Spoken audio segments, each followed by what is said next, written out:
we're going to think a little bit about where we're at in terms of the time of year and so on.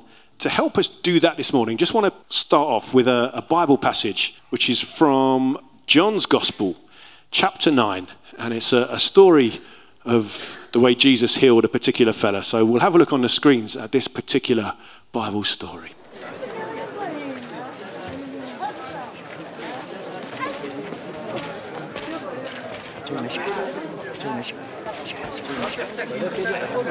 As he went along, he saw a man blind from birth. His disciples asked him, "Rabbi, who sinned, this man or his parents, that he was born blind?" "Neither this man nor his parents sinned," said Jesus. "But this happened so that the works of God might be displayed in him. As long as it is day, we must do the works of him who sent me. Night is coming, when no one can work. While I am in the world, I am the light of the world."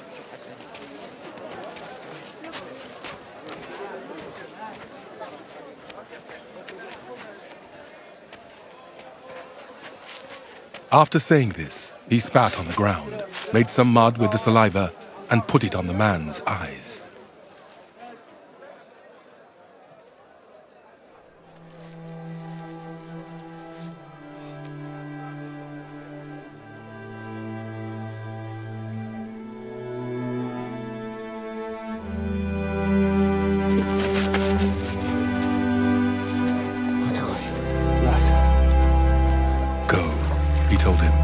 "Wash in the pool of Siloam."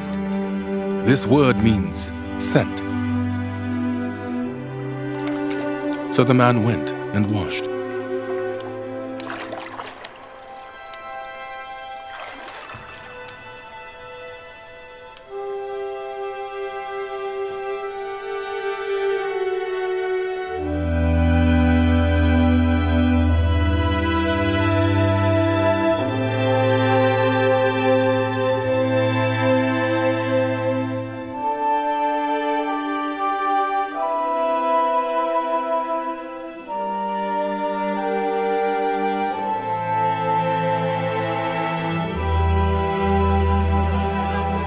And came home seeing.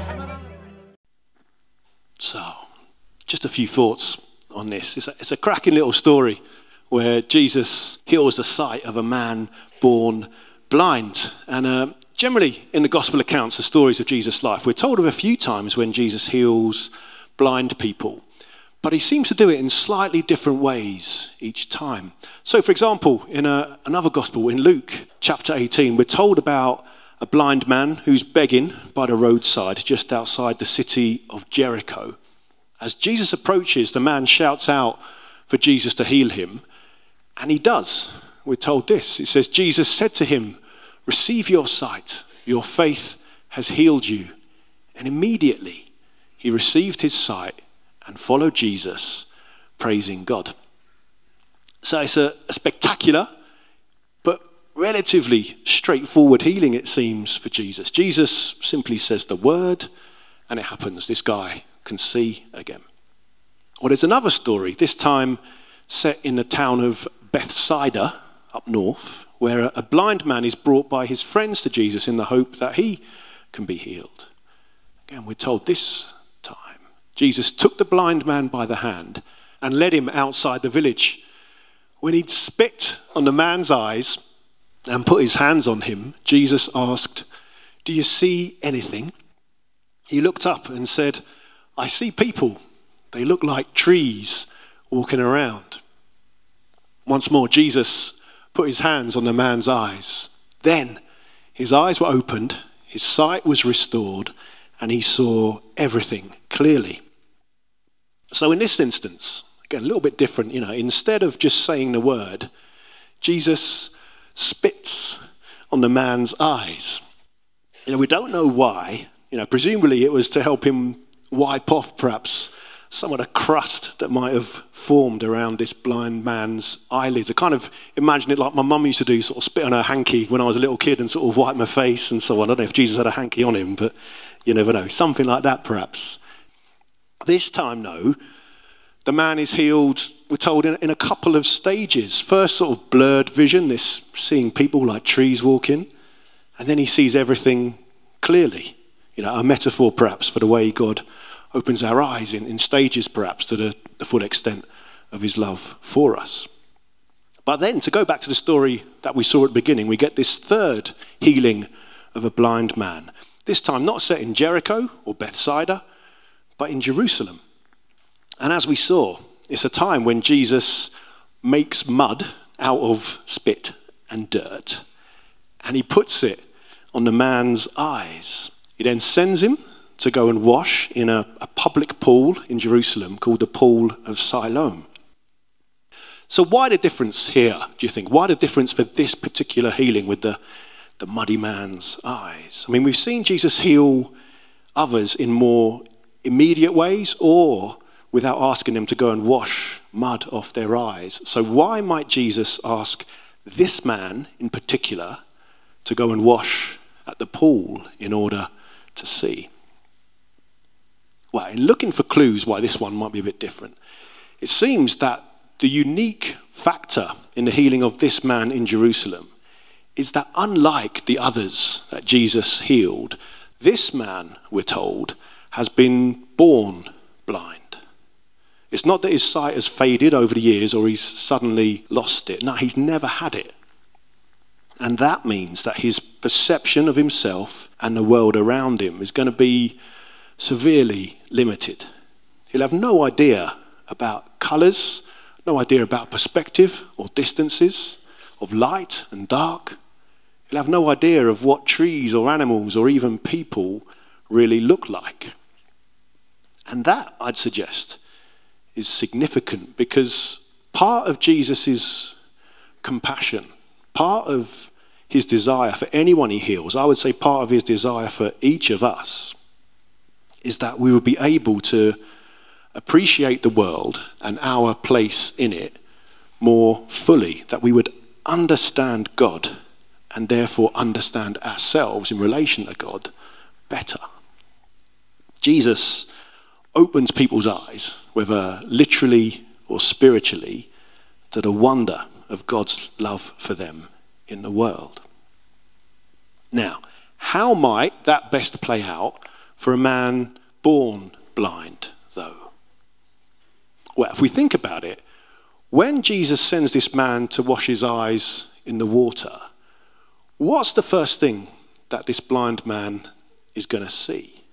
In the video clip, for example, the producers imagine this guy seeing someone else's face, this smiling lad here. Maybe that's his son, who no doubt helped to lead his dad down to the Pool of Siloam. And that's a nice kind of bit of literary license, I suppose. That's a nice thought to have, that this man might see his son's face as the first thing he's ever seen for the first time. But I'm not so sure. More than that, perhaps prior to that, I wonder if the reason Jesus sends him to wash is because it means that the very first thing this man sees will be his own reflection looking back at him in the water. This man will have no idea what a reflection even is.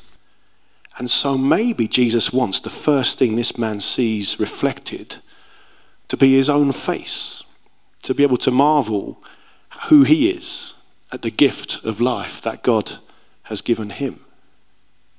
You see, for someone born blind, maybe Jesus wants him to experience himself in the world first in a gentle, sort of staggered kind of way. That to me sounds the kind of kind, compassionate, above all sensitive way in which Jesus operates. That this man, that each of us perhaps need to know who we are and reflect on our own place in the world if we're to be able to fulfill Jesus' call to love our neighbours as ourselves. Self-knowledge, self-reflection. It's not a selfish kind of navel-gazing exercise. No, in fact, it's just the opposite, because being self-aware, knowing ourselves, seeing ourselves as God sees us is crucial if we're to be able to truly empathise with others, if we're to truly love each other, we know how to treat others by the way that we would want to be treated. And this idea, I think, of the importance of self-reflection, I think it's always been at the heart of what God desires for us. So at the beginning of the creation story, for example, we're told this, that the Spirit of God is described as hovering over the waters. It was picture language, of course, kind of like a Spirit of God, a bird sort of fluttering over the surface. But it does suggest, I think, because it's described as waters, it does suggest the way in which the creation which is about to be birthed will be a reflection of God's glory, in all of its wonder and diversity and beauty. And so just as creation is a reflection of God's goodness, so too that's our job, to reflect God's goodness in our lives, a goodness which grows the more we know God and the more he enables us to know ourselves. It says this, which hopefully ties it together, this verse here from Proverbs. As water reflects the face, so one's life reflects the heart. Now, holding that in mind, it is, as we were saying, New Year time which naturally lends itself to reflection, a chance to reflect on the year that's gone. And as you do that, I don't know if you've done this in the past few days at New Year, if you were feeling happy or morose or whatever you were at New Year, thinking that was 23. I don't know. I wonder as you look back to the last 12 months, to 2023, I wonder what immediate feelings or thoughts come to mind about the year we've just had. As you think about the year that's gone, what kind of year would you say it's been? How would you sum it up? And I guess immediate thoughts, you might be thinking there's something major that's happened. Could be big events, important stuff. Could be health issues, could be births, deaths, could be celebrations, could be heartache, could be family stuff, could be relationships, could be holidays or home life, money stuff, could be work or school. The stuff of life, that might dominate our thoughts about how the past year has played out. Now, maybe those things are the headlines for you, the things which characterize how positively or not you feel about 2023. That's for us. Then again, if we think about our life together as a church, we've done and experienced a lot together.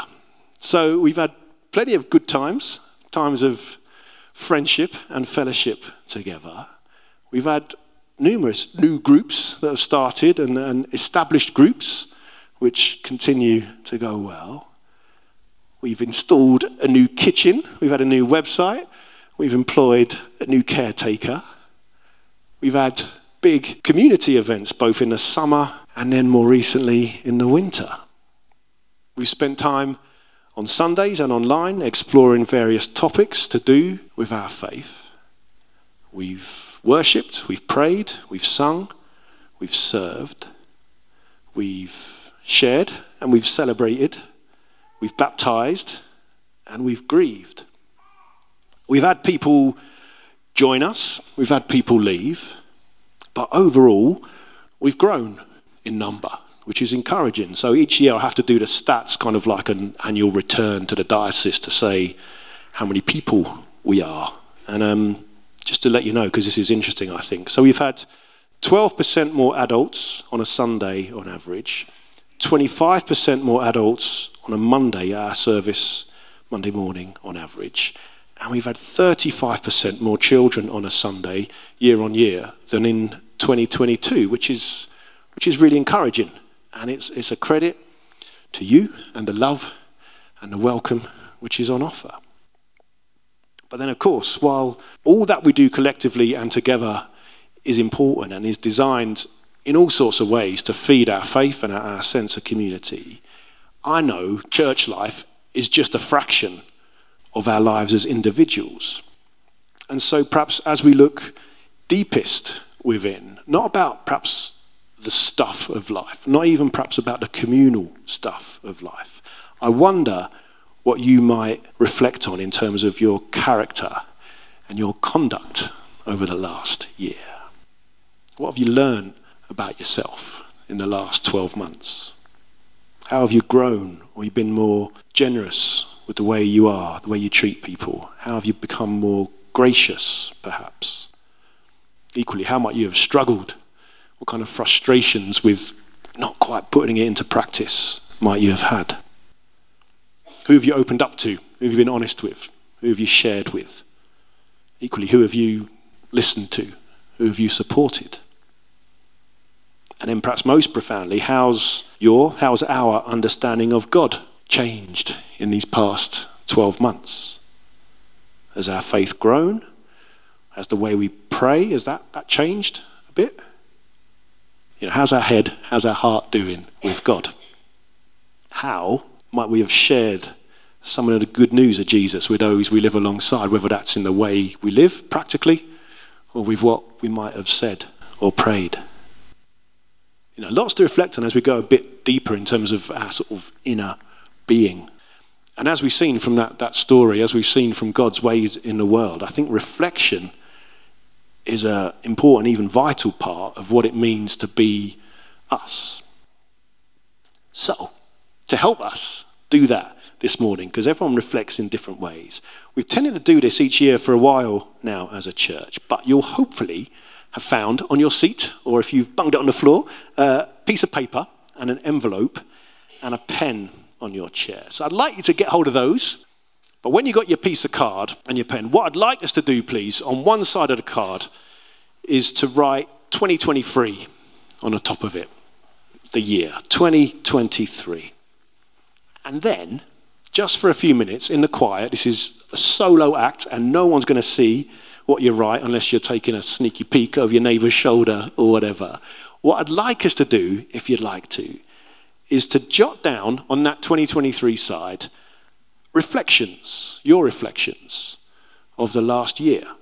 Could be big stuff, could be things in the news which you can't shake in terms of has dominated your thoughts, could be community stuff, could be church stuff, could be family, friendship stuff. But also, if you can, put down some personal stuff as well. Reflections on your feelings, your character, your conduct. Above all, if you can, reflections on your relationship, our relationships with each other and with God. As I say, no one's going to see this, so you can be as personal as you wish. And then I'll tell you what we're going to do with the other side in a bit. But we'll put a little bit of music on to not make it too awkward and silent. But if you want to spend a few minutes doing that, think through the past year with yourself, with God, and jot down the sort of main things that you want to reflect on as being part of your story over the past 12 months.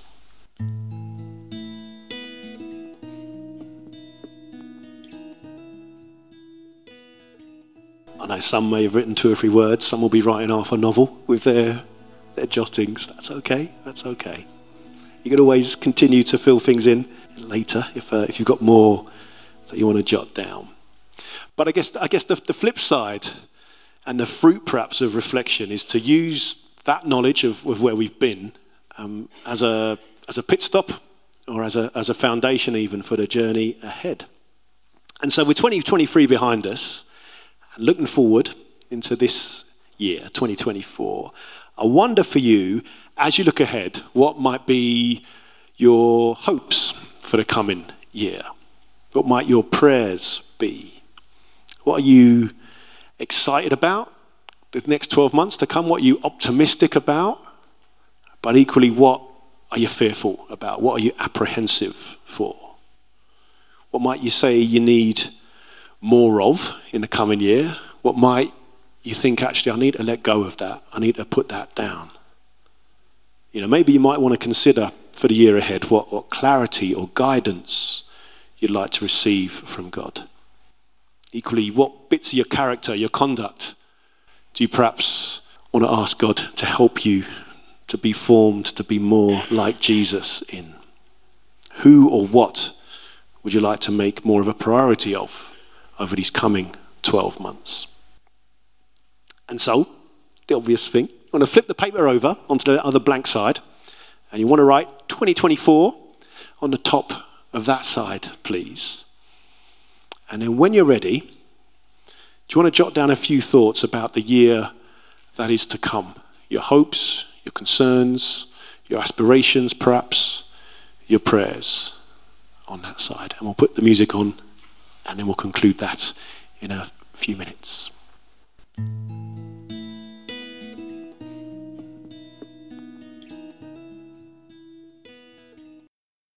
And then the final bit I'd like us to do, you see there's an envelope there.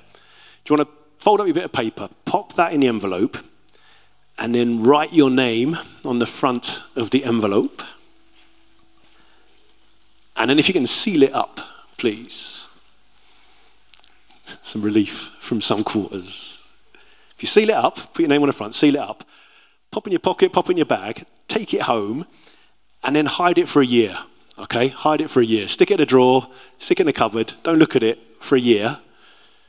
And then next January, get it out again and see where you were at today and how the year has gone as we begin 2025 as a kind of, okay, God, that's where I was. This is where I am now. Let me think where you've been with me over the course of 2024. Now, I don't know as we've been doing that, if you found that an easy task or a pleasant exercise. Maybe it's encouraging to look back. Maybe it's invigorating for you to look forward to. If so, great. Then again, maybe it's a bit depressing to look back because 2023 was tough. And maybe 2024 feels like a pretty uphill battle to begin with already. I think in all of this, though, the good news is that if we return to Jesus' healing of this man born blind, is that Jesus, by enabling us to reflect on ourselves and our lives and our relationship with God, Jesus longs for us to know both his healing and his hope in our lives. We might not feel we've been born blind, so to speak, but Jesus has always got ways to get the crust off our eyes, to lick his hanky and wipe our eyes clearer so we can see more of his love for us and for our world. Recognizing perhaps the world for the beautiful creation that it has, is, and always will be, that it remains full of wonder, for recognizing the inherent worth in each other, for seeing why and how Jesus always loves the world. But equally, as God continues to sort of open our eyes to the realities of the world around us, he'll be getting our attention on the things that are problematic, seeing the world in its flawed state, problems which are profound, but problems that only God through Jesus and Jesus working through us will be able to redeem and make good. And I guess in all of this, perhaps my prayer as we leave 23 behind and go into 24, as we look back and as we look forward, as we reflect and as we respond to what's to come, it's that 2024 might be a year for us to grow together as a church so that our lives might ever more reflect the love of Jesus in all we're about. I'm not sure we need a mission statement. We just need to be more like Jesus. That's what it's all about, by my understanding.